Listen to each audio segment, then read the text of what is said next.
Piero Patino, presidente do município de Torino, Sua Excelência Romano Prodi, enviado especial da ONU para o Sahel, Sua Excelência Manuel Vicente, vice-presidente da República de Angola, Sua Excelência Bienvenu Okiemi, ministro da Comunicação da República do Congo, Sua Excelência Lúcia Mugabe, embaixadora da República de Moçambique na Itália, Excelentíssimo Senhor Giuseppe Recchi, presidente da empresa Eni, ilustres convidados, minhas senhoras e meus senhores. Permita-me, antes de mais, que transmita as saudações de Sua Excelência Armando Emílio Guebuza, presidente da República de Moçambique, que, por razões da agenda interna, não pode participar no presente evento. Queremos também, em nome do governo de Moçambique e de toda a nossa delegação, exprimir as nossas saudações e agradecimentos pelo convite que nos foi endereçado, bem como pela calorosa recepção que nos tem sido dispensada desde a nossa chegada a esta bela cidade de Torino. Constitui para nós um grande privilégio participar pela primeira vez na Bienal Democracia e nesta mesa redonda para abordar um tema tão importante como é a África do futuro entre democracia e desenvolvimento. De facto, o sucesso da caminhada dos povos e países rumo à sua emancipação depende da assunção de que a democracia e o desenvolvimento estão intimamente relacionados entre si, sendo ambas condições estruturantes da organização e da viabilidade das sociedades. Por um lado, porque a promoção da democracia como espaço de libertação da capacidade de pensar e agir sobre os fatos e acontecimentos, na base do reconhecimento e do respeito das diferenças entre as pessoas e na sua forma de pensar, a democracia, dizia, é condição essencial para que os povos e países se desenvolvam, assumindo responsavelmente o seu próprio destino. Por outras palavras, a democracia é a base do desenvolvimento. Por outro lado, porque a promoção do desenvolvimento como condição para que cada indivíduo, família ou comunidade se preparem adequadamente para descobrir as formas mais eficazes de resolver os seus próprios problemas e disponham de capacidade para sonhar e realizar os seus sonhos, o desenvolvimento, dizíamos, tem na democracia o leito seguro onde repousa e se consolida. O mesmo é dizer que a democracia efetiva promove o desenvolvimento e este, por sua vez, encontra na democracia a sua condição estrutural. Excelências, minhas senhoras e meus senhores, o processo de democratização em África, na perspectiva da democracia multipartidária, ganhou ímpeto nas décadas de 80 e 90 com a queda do Muro de Berlim, que simbolizou o fim da Guerra Fria e da bipolaridade político-econômica no mundo. Como parte do seu esforço permanente de aperfeiçoamento da organização de Estado, Moçambique aprovou, em 1990, a nova Constituição da República, que introduziu a democracia multipartidária. esta Constituição vem implantar o Estado de Direito Democrático, alargando a separação de poderes, o pluralismo político, a liberdade de expressão e o respeito pelos direitos fundamentais, elementos essenciais para o exercício da democracia. Seguidamente, vários diplomas legais foram aprovados com vista a dar suporte ao processo de democratização. Por exemplo, temos hoje os Conselhos Consultivos Distritais, que são importantes instituições de participação e consulta das comunidades locais. E como forma de dar reforço ao papel destes Conselhos Consultivos Distritais, o nosso governo criou um fundo de 7 milhões de meticais que são anualmente entregues aos governos distritais para que sejam geridos pelas comunidades locais através dos Conselhos Consultivos Distritais. Este financiamento destina-se a promover atividades para reforçar a capacidade das comunidades na produção de comida e na geração de empregos nas zonas rurais, através, nomeadamente, do desenvolvimento de atividades de geração de rendimentos. Ou seja, como forma de fortalecer os mecanismos de participação política e democrática, foram agregados aos Conselhos Consultivos as funções acrescentadas visando promover o desenvolvimento e empoderamento das comunidades locais. Foi neste contexto que o projeto da Advocacia e Monitoria sobre a Governação em África observou, no caso de Moçambique,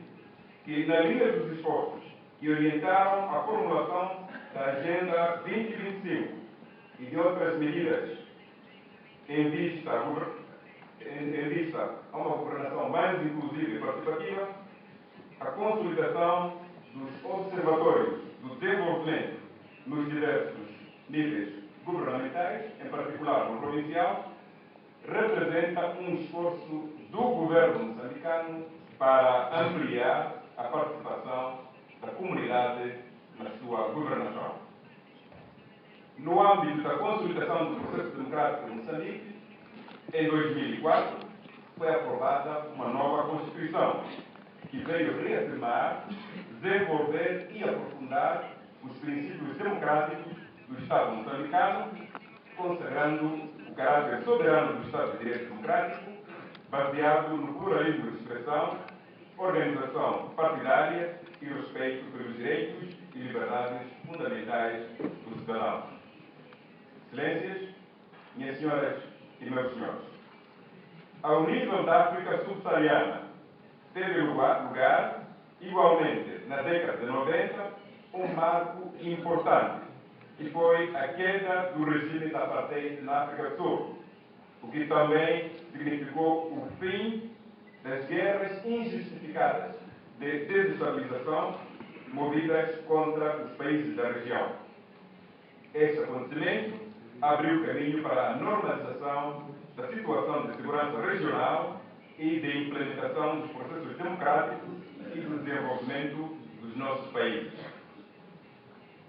Em 1990, realizou-se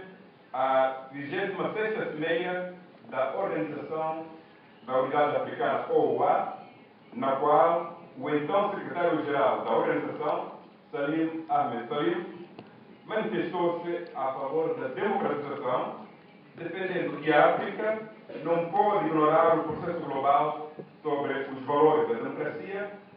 mas que a democracia deve ter um crescimento interno. No ano seguinte, em 1991, na Cimeira dos Chefes de Estado da OUA, o então presidente da Nigéria, Ibrahim Babangida, concentrou o seu discurso na questão da democracia e desenvolvimento, onde defendeu que, no processo de desenvolvimento, os africanos enfrentam simultaneamente os agudos problemas da reestruturação econômica e da criação de instituições livres e democráticas para a expressão social. Mais tarde, na 35ª Cimeira da OUA, realizada em 1999 na cidade de Argel, na Argélia, os representantes dos vários países africanos adotaram a Declaração de Argel, que, entre outros aspectos, estipula que nenhum governo africano deverá reconhecer qualquer Estado resultante de um golpe e que os líderes golpistas devem ser banidos e isolados da comunidade internacional. Esses posicionamentos dos líderes africanos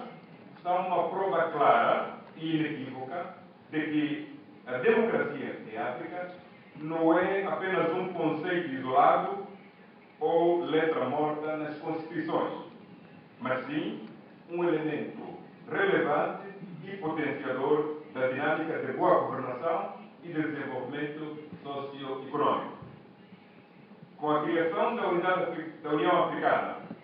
a nova parceria para o desenvolvimento da África-Nepal e a assunção dos objetivos de desenvolvimento do milénio, a questão da boa governação ganhou uma relevância acrescida. Uma das medidas estruturantes foi a adoção do Mecanismo Africano de Revisão de Paz, MAR, que é um sistema de autoavaliação voluntária intra-africana, de diálogo construtivo e de pressão dos pares, que visa assegurar o cumprimento por parte dos Estados integrantes dos valores,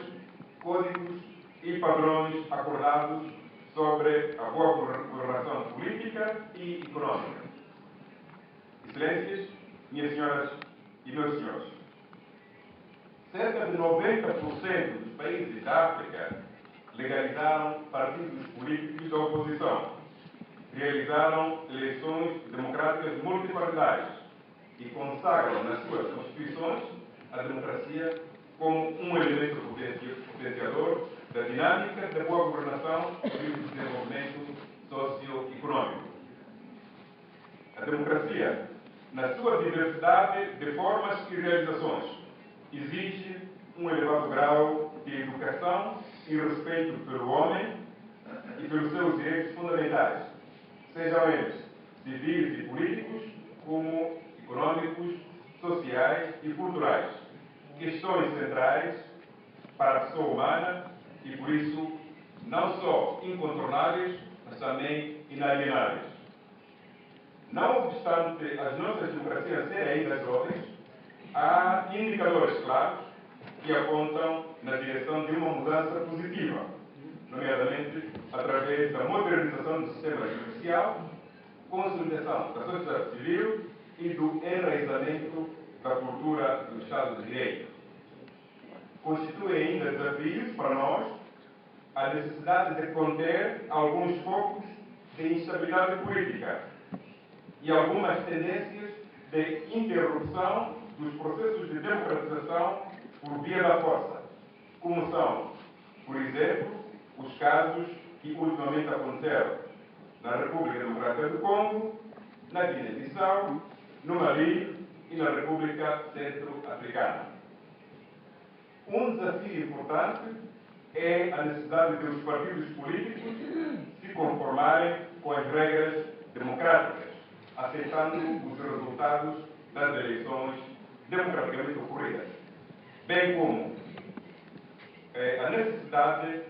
de promoção de campanhas de educação cívica para os atores envolvidos nos processos eleitorais, quer os políticos, quer os integrantes da sociedade civil. O reforço dos mecanismos de integridade e transparência com vista a garantir a distribuição justa dos rendimentos nacionais, por via do melhoramento progressivo dos serviços públicos,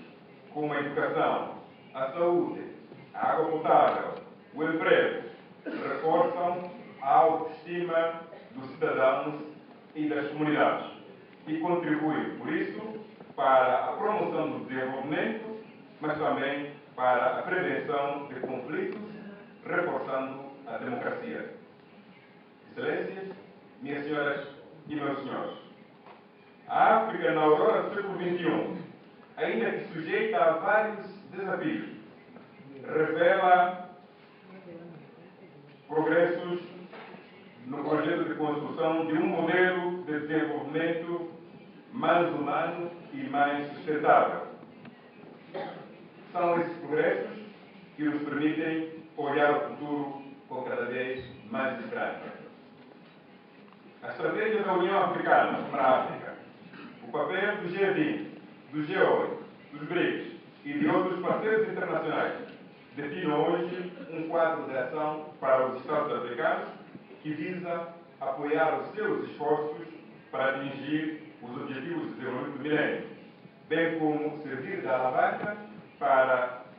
os seus processos de desenvolvimento e consolidação da democracia. Acreditamos que, em paralelo com os esforços que têm sido desenvolvidos para o funcionamento pleno das instituições democráticas, a África pode hoje olhar para o seu futuro com um otimismo cada vez mais crescente, pelas razões que a seguir mencionamos. Até a eclosão da crise econômica global, o continente africano registrava um crescimento econômico médio de 6%, ritmo esse que se mantém até aos dias de hoje. Por sua vez, Moçambique, o nosso país, tem registrado um crescimento da sua economia de 7,5% nos últimos 10 anos. E isto antes do início da exploração dos recursos minerais. Registram-se progressos na prossecução dos Objetivos de Desenvolvimento do Milênio, sendo de registrar que alguns países africanos têm fortes probabilidades de alcançar a maioria destes objetivos antes de 2015. O setor privado da África está a atrair cada vez mais investimentos, sendo os rendimentos de investimento em África hoje entre os mais altos do mundo. Em África, tem-se revelado sólido o clima para o aperfeiçoamento das instituições democráticas, bem como para reformas favoráveis ao mercado e em prol das camadas mais desfavorecidas. Estamos a citar o relatório do Banco Mundial para o ano 2012. A democratização e a sedimentação dos processos de desenvolvimento do continente africano são processos que, sendo longos e nunca acabados, requerem o empenhamento de todos, dentro e fora da África, em particular das entidades que apostam no bem comum e na construção de um mundo mais humano, mais harmonioso e mais justo. Para a consolidação da experiência democrática em África, é importante que continuem a ser dados passos firmes para o desenvolvimento econômico e social. Isso porque a pobreza é uma séria ameaça à democracia, ao obrigar as pessoas, famílias e comunidades a viver sem as mínimas condições de dignidade e sem esperança no presente e no futuro. Muito obrigado pela sua atenção.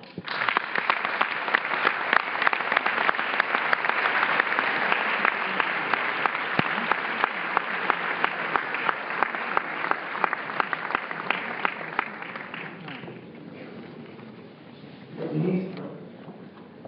lei rappresenta un paese che in termini africani è un paese relativamente piccolo, ha una superficie più o meno